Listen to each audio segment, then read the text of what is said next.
Hello friends, welcome back to my channel. It's Preeti Chaudhary science class.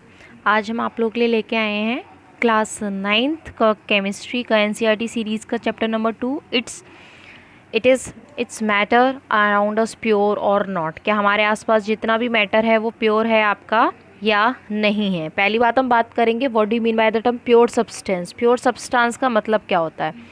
Pure substance वो होता है जो सिंपली या तो एक काइंड के एटम से मिलके बना हो या सिमिलर टाइप ऑफ मॉलिक्यूल से मिल करके वो बना हुआ हो। ठीक है। अगर हम बात करते हैं वाटर की, आप कहोगे वाटर में हाइड्रोजन भी होता है आपका और ऑक्सीजन भी होता है, लेकिन अगर हम बात करें उसके मॉलिक्यूलर फार्मूले की तो वाटर का मॉलिक्यूलर फार्मूला होता है H2O। अगर एक बकेट ऑफ वाटर है, उसमें फुल ऑफ वाटर है, तो वो क्या है, प्योर है। क्यों है प्योर? क्योंकि उसमें जितने भी मॉलिक्यूल्स हैं वो वाटर के हैं। सबका फॉर्मूला क्या है, सेम है। सबका फॉर्मूला क्या है आपका, सिंपली H2O है। ठीक है। लेकिन अगर मैं आपसे बात करूं कि उसमें मैंने अल्कोहल ऐड कर दिया वाटर के साथ में, H2O के साथ में मैंने अल्कोहल ऐड कर दिया CH3COOH, मैंने ये ऐड कर दिया, क्या अब ये प्योर है? No, it's impure. कैसा हो गया ये? इम्प्योर हो गया। क्यों हो गया इम्प्योर? क्योंकि अब वाटर के साथ में क्या मिल गया आपका, अल्कोहल ऐड हो गया। दो अलग अलग मॉलिक्यूलर फार्मूला मैंने कंबाइन कर दिए, तो ये होता है इम्प्योर सब्सटेंस। ठीक है।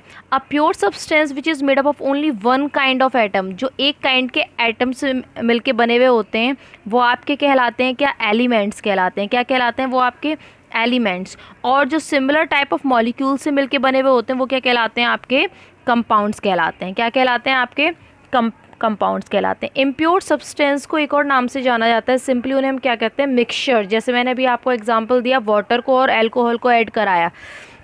मिक्सचर वो मटेरियल होता है जो कंटेन करता है टू या more different kind of particles do not react chemically but are physically mix together in any proportion. ठीक है, वो केमिकली रिएक्ट नहीं करते, उन्हें फिजिकली क्या किया जाता है, एक दूसरे के साथ में मिक्स किया जाता है। और ऑब्वियस सी बात है, मिक्सचर का कभी भी कॉम्पोजिशन फिक्स नहीं होता। वाटर में चाहे आप अल्कोहल कम कर लीजिए, ज़्यादा कर लीजिए, डजेंट मैटर, क्योंकि मिक्सचर की कभी भी रेशियो फिक्स नहीं रहती है। ठीक है। ऑब्वियस सी बात है, जब इनका मिक्सिंग का रेशियो फिक्स नहीं है तो इनका मेल्टिंग पॉइंट और बॉइलिंग पॉइंट भी आपका फिक्स नहीं होता है। मैटर को मैंने क्लासीफाई किया प्योर सब्सटेंस, मिक्सचर में। Further pure substance are of two type, element, either element और कंपाउंड। मिक्सचर दो प्रकार के होते हैं, होमोजीनियस और हेट्रोजीनियस। होमोजीनियस वो होते हैं जिनका कॉम्पोजिशन क्या रहता है, यूनिफॉर्म रहता है, रेशियो क्या रहता है, कांस्टेंट। और हेट्रोजीनियस वो रहते हैं जिनका कॉम्पोजिशन जो है वो फिक्स नहीं रहता, रेशियो फिक्स नहीं रहता।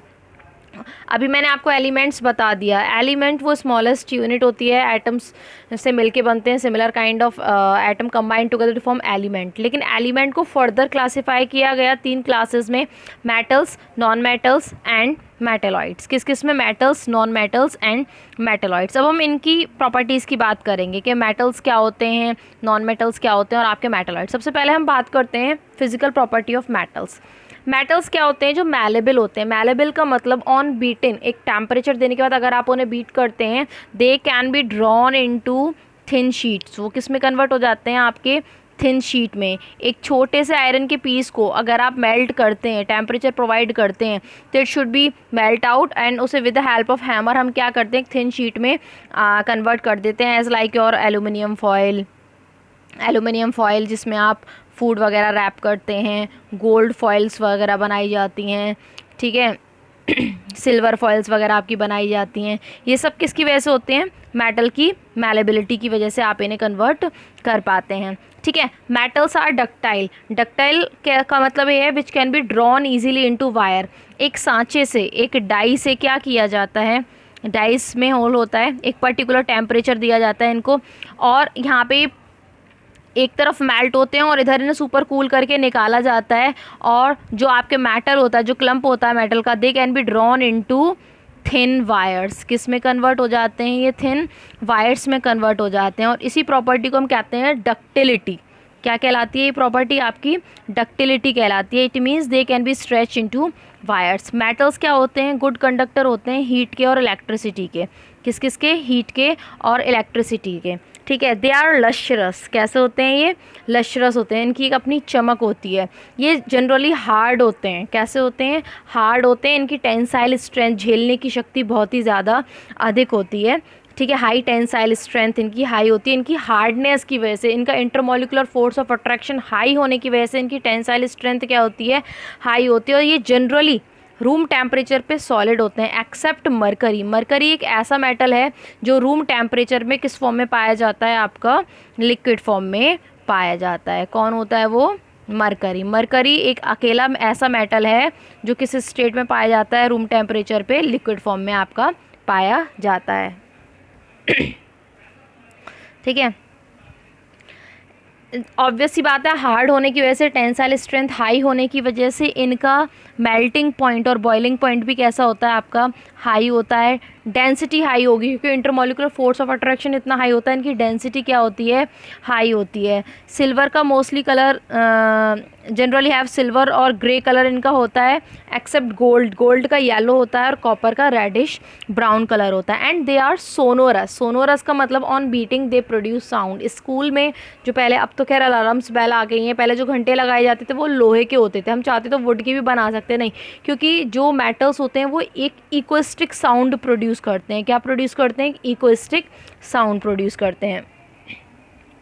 Physical properties of non metal की अगर मैं बात करूंगी तो वाइसी वर्सा ले लीजिए। नॉन मेटल्स जो होते हैं नाइदर मैरेबल नॉर डक्टाइल, ना तो आप उन्हें थिन शीट में ड्रॉ कर सकते हैं, ना उनसे आप वायर बना सकते हैं। Hence they are brittle. Brittle का मतलब होता है which can be break down easily. कैसे होते हैं ये? आसानी से टूट जाते हैं।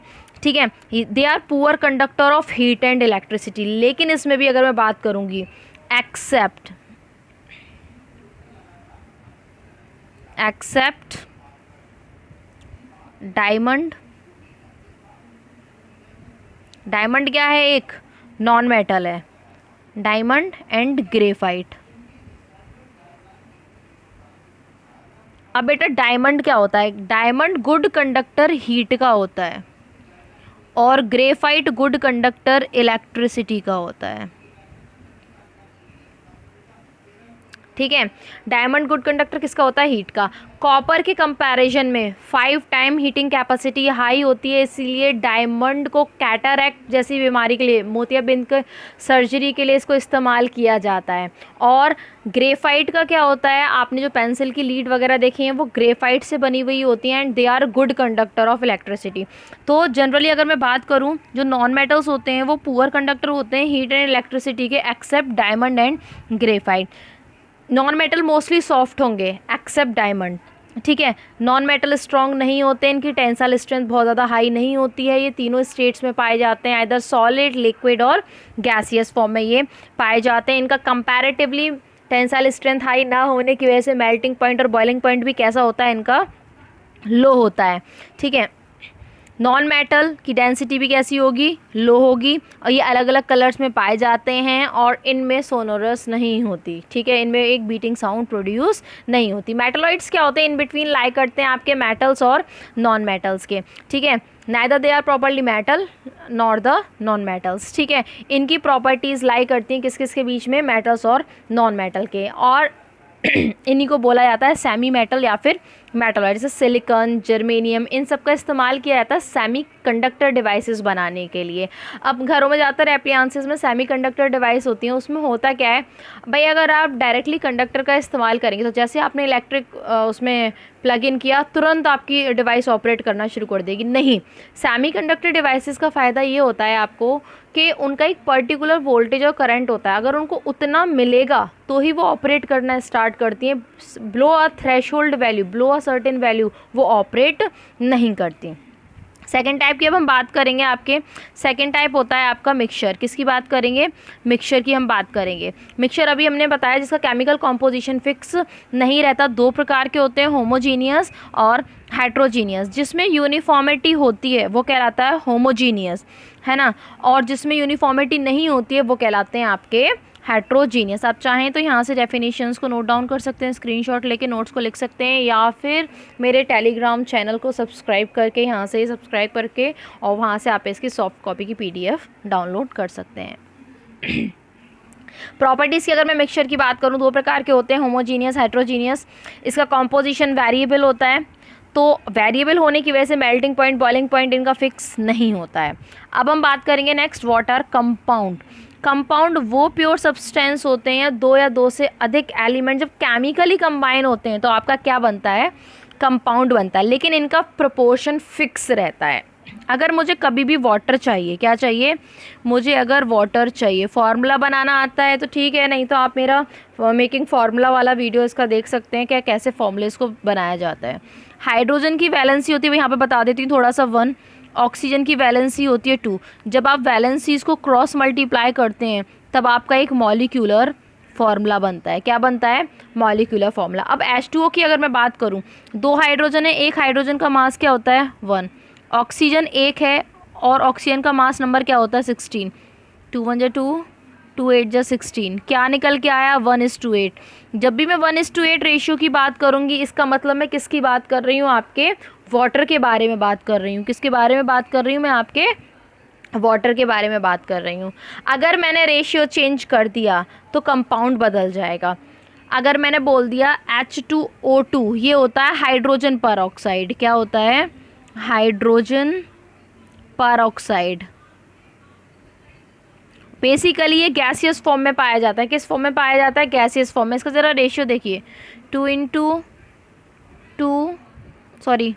2 हाइड्रोजन है, ठीक है, 2:1:2:16। 2 से 2 कैंसिल, रेशियो क्या आया, 1:16। Is it water, no, it's a steam. क्या है, hydrogen peroxide gaseous form में बेसिकली पाया जाता है। तो कंपाउंड बनाने के लिए रेशियो कैसा रहना चाहिए आपका, हमेशा फिक्स रहना चाहिए। कैसा रहना चाहिए, रेशियो हमेशा आपका फिक्स रहना चाहिए। प्रॉपर्टीज़ ऑफ कंपाउंड की बात करेंगे, एलिमेंट कंबाइंड होते हैं एक फिक्स प्रोपोर्शन में तो आपका कंपाउंड बनता है, ठीक है। इनका डेफिनेट मॉलिक्यूलर एक फार्मूला होता है, फिक्स मेल्टिंग और बॉइलिंग पॉइंट होते हैं इनके।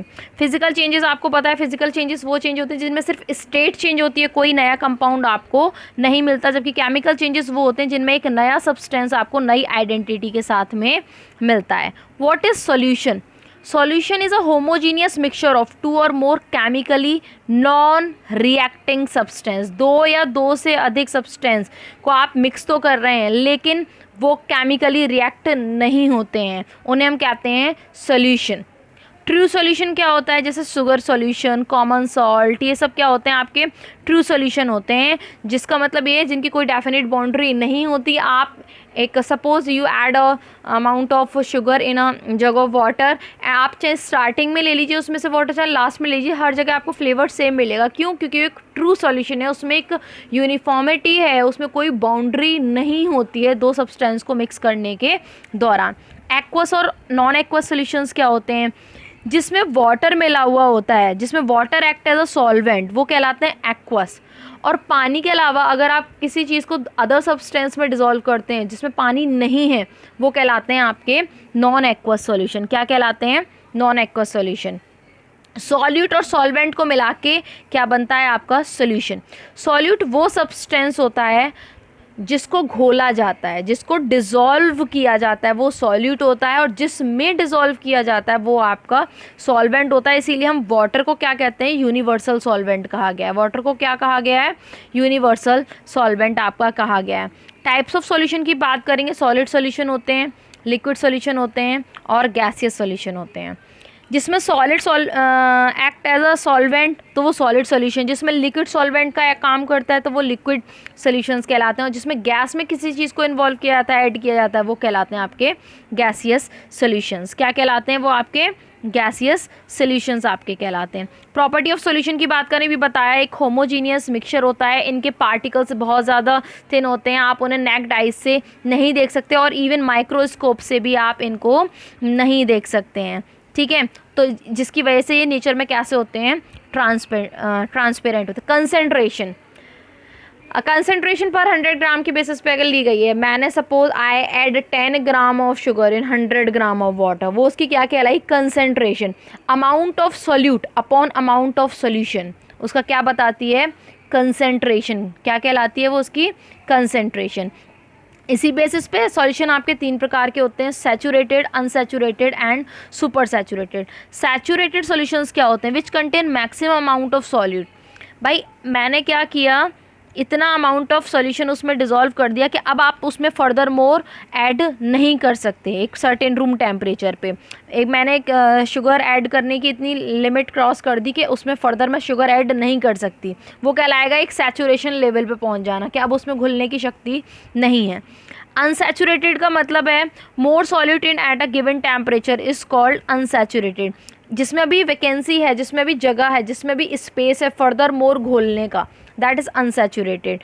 और सुपर सैचुरेटेड वो होते हैं कि मैंने इनिशियली ऐड करने के चक्कर में टेम्परेचर बढ़ा दिया, लेकिन जैसे ही मैंने टेम्परेचर उसका रिड्यूस किया तो जो उसमें एडिशनल अमाउंट ऐड हुआ था वो ऊपर की तरफ ड्राई होके क्या हो जाएगा, सेपरेट हो जाएगा। वो कहलाता है आपका सुपर सैचुरेटेड सॉल्यूशन। क्या कहलाता है? सुपर सैचुरेटेड सॉल्यूशन आपका कहलाता है। इसके बाद मैं बात करूँगी सॉल्युबिलिटी की। अपने आप से किसी चीज़ की घुलने की क्षमता without making any change in temperature और एनी एडिशनल एनर्जी, किसी चीज़ की अपनी घुलने की क्षमता ही क्या कहलाती है? उसकी सॉल्युबिलिटी कहलाती है। For an example 100 gram of water की कैपेसिटी होती है that 35.8 gram of salt can dissolve by itself. अपने आप इतना घुल सकता है, ठीक है। लेकिन अगर मुझे फर्दर मोर उसमें ऐड करना है, other I use a spoon और required some temperature, providing some temperature to that water, ठीक है, तो वो क्या कहलाएगा उसका आपका, कि उसकी जो कैपेसिटी है वो क्या है, अपने आप घुलने की 35.8 ग्राम थी ओनली, तो वो उसकी सॉल्युबिलिटी कहलाती है। क्या कहलाती है? सॉल्युबिलिटी कहलाती है, ठीक है। सस्पेंशन की मैं बात करूंगी। अब सॉल्यूशन के बाद आता है सस्पेंशन। एक हेट्रोजीनियस मिक्सचर होता है जिसमें solute particle do not dissolve but remain suspended, घुलते भी नहीं हैं और ऐसा महसूस भी होता है कि वो घुल गए हैं, वो कहलाते हैं आपके सस्पेंशंस। क्या कहलाते हैं?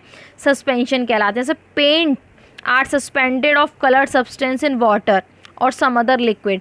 पेंट एक्चुअल में घुलता भी नहीं है, लेकिन वो ऐसा आपको ऑब्जर्व होता है that it should be dissolved over there. इसकी प्रॉपर्टीज़ प्लीज़ आप देख लीजिएगा। इसके पार्टिकल्स इतने होते हैं लार्जर इन साइज़, और वो विजिबल आई से आपको ड्यू टू देयर कलर वो आपको नज़र आ जाते हैं, ठीक है। बीम ऑफ लाइट को जब आप इससे पास करोगे तो वो पाथ आपको विजिबल रहता है, ठीक है, फिल्टर पेपर से, लेकिन ये पास नहीं होते हैं। ये या तो ओपेक होंगे या ट्रांसल्यूसेंट, या तो इनमें से आपको बिल्कुल दिखाई नहीं देगा या बहुत ही हल्का हल्का इसमें से आपको नज़र आएगा। अगला होता है कॉलॉइड्स या colloidal solution. Solution in which size of particle lie between, जिनका साइज सॉल्यूशन और सस्पेंशन के बीच में लाई करता है वो कहलाता है आपका कॉलॉइडल। जैसे आप वॉशिंग सोडा ऐड करिए वाटर में, शेक इट वेल, जब आप लाइट को उसमें से पास कराएंगे तो लाइट क्या हो जाएगी? स्कैटर हो जाएगी। लाइट क्या हो जाएगी? उसमें से स्कैटर हो जाएगी। वो कहलाते हैं आपके क्या? कॉलॉइडल सॉल्यूशंस कहलाते हैं। क्या कहलाते हैं? इसमें आपने कॉलॉइडल सॉल्यूशन है, सर्फ वगैरह ऐड कर दिया है, पानी आपने इसमें भरा हुआ है, and you pass is by the torch beam of light. जैसे बीम ऑफ लाइट इसमें से पास होगी, इट गेट स्कैटर, वो कैसी हो जाएगी? स्कैटर हो जाएगी इन फाइन पार्टिकल से स्ट्राइक करके। That is called a term colloidal solution, जो डिस्पर्जन ऑफ लाइट में हेल्प करता है। किस में हेल्प करता है? डिस्पर्जन ऑफ लाइट में। जिस चीज़ को घोला जाता है उसे डिस्पर्स्ड फेज कहा जाता है, और जिसमें घोला जाता है सॉल्वेंट जिसे आप कहते हो उसे डिस्पर्जन मीडियम कहा जाता है। एक डेफिनेशन आ जाती है व्हाट इज़ इमल्शन, जिसमें डिस्पर्स फेज और डिस्पर्स मीडियम दोनों ही लिक्विड होते हैं। जिसे घोला जा रहा है वो भी लिक्विड है और जिसमें ऐड किया जा रहा है वो भी लिक्विड है, उन्हें हम इमल्शन कहते हैं। क्या कहते हैं? इमल्शन कहते हैं। तो इनके ऑब्वियस सी बात है प्रॉपर्टीज़ की अगर मैं बात करूँ तो इसके पार्टिकल का साइज सॉल्यूशन और सस्पेंशन के बीच में लाई करता है, क्वाइट स्टेबल होता है, ऑर्डिनरी फिल्टर पेपर से पास भी हो सकता है। और क्या अगर suppose you just sprinkle some flour over the water, आप क्या देखेंगे? वो पार्टिकल ऊपर मूव करते रहते हैं। इन्हीं कॉलॉइडल पार्टिकल का कॉलॉइडल सॉल्यूशन के ऊपर जिगजैग मैनर में मूव करते रहना क्या कहलाता है? Brownian movement. क्या कहलाता है? Brownian movement. कॉलॉइडल सॉल्यूशन में जो भी मैंने स्कैटरिंग ऑफ लाइट वाला आपको भी एक्सप्लेन किया था with the help of flask, जिसमें मैंने सोप सॉल्यूशन लिया था, लाइट को पास कराया था, that is called a term Tyndall effect. वो क्या कहलाता है? आपका टिंडल इफेक्ट कहलाता है। क्या कहलाता है? आपका टिंडल इफेक्ट। अब हम बात करेंगे what do you mean by term coagulation, the process by which small colloidal particle lose their charge and combine together, एक जगह पार्टिकल, क्या कोलाइडल पार्टिकल अपने चार्ज को लूज कर दें और एक जगह आके इकट्ठा होके क्लम्प बना लें, जम जाएं, that is called the term coagulation. क्या कहलाता है? वो आपका कोएगुलेशन कहलाता है। ठीक है, there few more distillation process हो रहे हैं, या मैं आपको थोड़ा शॉर्ट में बता देती हूँ अभी। ठीक है, अब क्या किया जाता है इन सेपरेशन कैसे किया जाता है मिक्सचर्स का? देखिए होता क्या है, how can you obtain dye from blue और ब्लैक इंक? अगर वन वर्ड में आए तो आंसर हो गया एवापोरेशन। लिक्विड में ऐसे, जैसे आपकी पेन में इंक होती है, लिक्विड फॉर्म में होती है, ठीक है, थोड़ी विस्कस होती है। ब्लू और ब्लैक इंक को कैसे आप अलग कर सकते हैं? टेक अ फ्लास्क, उसमें इंक आप डाल दीजिए, ब्लू या ब्लैक जो भी होगी, उसे एक स्टीम टेम्परेचर आप जैसे देंगे तो क्या होगा, उसमें से वाटर क्या होगा, एवापोरेट हो जाएगा और आपके पास सिर्फ क्या बचेगी, ब्लू या ब्लैक डाई उसमें लेफ्ट रहेगी। आप इस थ्योरी को प्लीज़ रीड कर लीजिएगा, ठीक है, आपको समझ में आ जाएगा। क्वेश्चन 1 नंबर का एक और आता है, how can you separate cream from milk? जो आप शेक करते हो, रही जिसको बोलते हो, क्रीम को जो मिल्क से सेपरेट किया जाता है, उस प्रोसेस को कहते हैं सेंट्रीफ्यूगेशन। सेंट्रीफ्यूगेशन का मतलब टुवर्ड द सेंटर एक फोर्स लगता है, वो क्रीम को क्या करता है, उसमें से शेक कर करके इकट्ठा कर लेता है, और इस तरीके से आप क्रीम को क्या कर सकते हैं, मिल्क से सेपरेट कर सकते हैं। ये क्वेश्चन आता है, दो इमिसिबल लिक्विड, इमिसिबल जो प्रॉपर्ली घुले नहीं है, सपोज कैरोसिन ऑयल या सिंपली ऑयल आपने वाटर में डाल दिया, वो डिजोल्व भी नहीं होते, पर उन्हें सेपरेट कैसे किया जाता है? फनल की हेल्प से। नीचे के स्टॉप कॉर्क होगी आपकी, आपने क्या किया, उस सॉल्यूशन को इसमें डाला, ठीक है, ड्रॉप करके उसमें वाटर आता रहेगा, एक टाइम ऐसा आएगा कि अब हाँ आपका ऑयल जो है वो नीचे फॉल होने वाला है, तो वहाँ पे क्या करिए, आप कॉर्क को क्लोज कर दीजिए, और इस तरीके से आप कैरोसिन ऑयल को वाटर से क्या कर सकते हैं, सेपरेट कर सकते हैं। ठीक है, अब आता है मिक्सचर ऑफ कॉमन सॉल्ट और एमोनियम क्लोराइड। इसमें सिंपली सब्लिमेशन लग जाएगा, क्योंकि जैसे ही आप टेम्परेचर प्रोवाइड कराएंगे, एमोनियम क्लोराइड क्या है, एक सबलाइम कंपाउंड है, इसका मतलब ये है कि उसको जैसे ही आप टेम्परेचर देंगे, एमोनियम क्लोराइड एवापोरेट हो जाएगा आपका, और चाहो तो आप उसे, आपको एमोनियम क्लोराइड की ज़रूरत है तो आप उसके वेपर्स को एक दूसरे फनल के ज़रिए दूसरे उस फ्लास्क में स्टोर भी कर सकते हैं, और आपके जो फ्लास्क में जो बचेगा, डिश में जो बचेगा, वो क्या बचेगा, सॉल्ट बचेगा। क्या बचेगा, सॉल्ट बचेगा। हाँ, ये क्वेश्चन आता है, इज अ डाई और blue black colour ink on a single, chromatography का। क्रोमेटोग्राफी में क्या आपने देखा होगा, जो आपके कलर फोटोग्राफ्स वगैरह तैयार किए जाते हैं वो इसी से करे जाते हैं। Take a piece of paper, उसमें एक ड्रॉप इंक की डालिए, ठीक है, उसे 2 क्लिप से हैंग कर दीजिए, उसका लोअर पार्ट वाटर में डिप करिए। अब पेपर की कैपिलरीज़ के ज़रिए जैसे जैसे वो पानी ऊपर की तरफ चढ़ेगा, एक टाइम ऐसा आएगा उस ड्रॉप तक भी वो पानी मॉइस्चर की वजह से वहाँ तक पहुँचेगा, ठीक है, पूरा पेपर नहीं, वहाँ इंक तक आपको नहीं डिप करना है, नीचे बिलो। तो कैप आप क्या ऑब्जर्व करेंगे, वो एक single colour get distributed into number of colour, आपको कहीं ग्रीन सा नज़र आएगा, कहीं ब्लू सा नज़र आएगा, that is all about the term chromatography. क्या कहलाती है वो आपकी क्रोमेटोग्राफी। 2 या 2 से अधिक सॉल्यूशन जब मिक्स कर दिए जाते हैं, मिक्सेबल जो प्रॉपर्ली घुले हुए हैं, तो उसके लिए जो प्रोसेस यूज़ किया जाता है वो होता है आपका डिस्टिलेशन, या फिर अगर ज़्यादा कंपाउंड मिक्स है तो उसके लिए फ्रैक्शनल डिस्टिलेशन का इस्तेमाल किया जाता है। होता कैसे है, लेट इट बी, आपने क्या किया, एक फ्लास्क था आपका, ठीक है, इसमें सपोज़ आपका अल्कोहल और वाटर था, दोनों का टेम्परेचर अलग अलग है, अल्कोहल जल्दी एवापोरेट हो जाएगा, इसको ऊपर से फनल को क्लोज कर दीजिए, ठीक है, आप इसको टेम्परेचर देंगे तो क्या होगा, जो अल्कोहल है वो इजीली एवापोरेट हो रही है, तो वाया द फनल वो क्या होगी, सेकंड बीकर में आके आपकी स्टोर हो जाएगी, और जिसका टेम्परेचर हाई है, जिसको हाई बॉइलिंग टेम्परेचर चाहिए, वो क्या रह जाएगा, आपके इस फ्लास्क में स्टोर हो जाएगा। That is called a term distillation. For more queries you can subscribe my channel, send me your queries, I will surely help you out over there. Thanks for watching my videos.